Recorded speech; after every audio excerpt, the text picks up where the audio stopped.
Okay, moving right along. We're now in chapter 6 of Think and Grow Rich, and this chapter is called Imagination. Now, I believe that if Napoleon Hill were still with us and writing this chapter in our current age rather than in the 1930s when he wrote the book, he would rename this chapter. He wouldn't call it imagination. He would call it creativity, because that's really what the chapter is about. Having the ability to think creatively and get ideas of a creative nature and act upon them. So he talks about imagination from two perspectives.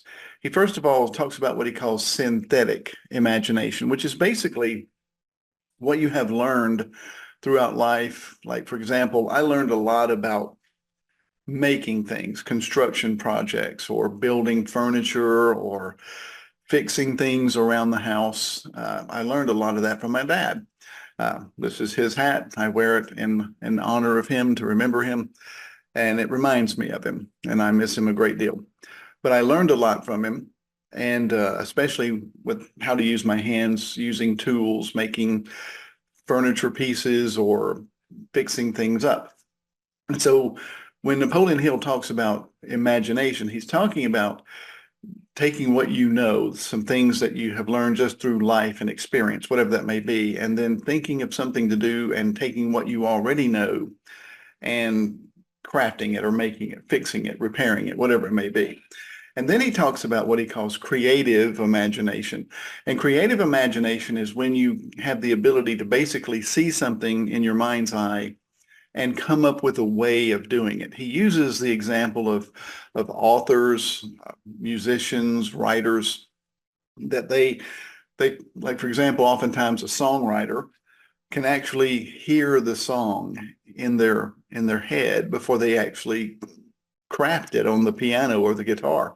A lot of times an author knows the story of the book before they actually pen the first words or type the first words.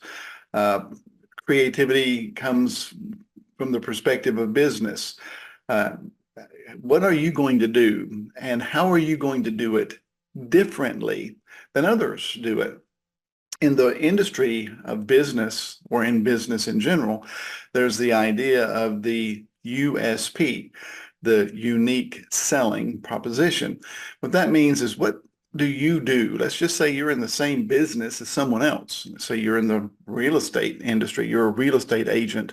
Well, how are you going to do real estate? How are you going to market real estate? How are you going to market your services as a realtor differently than others do? Instead of just jumping in the game and following along and doing what everyone else does, the successful realtor will look for creative ways to differentiate themselves from everyone else.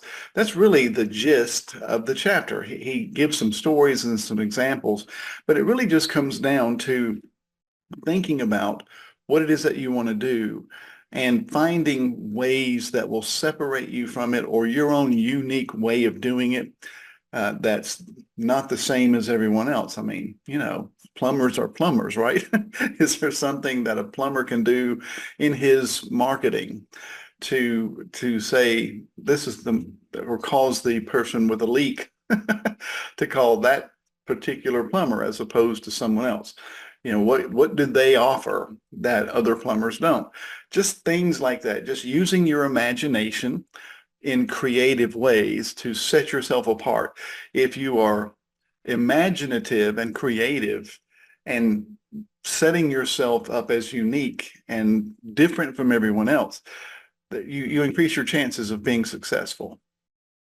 Hey, if you're enjoying this content, let me encourage you to go ahead and smash that subscribe button. It'll do a lot to advance this channel. You'll be doing me a favor.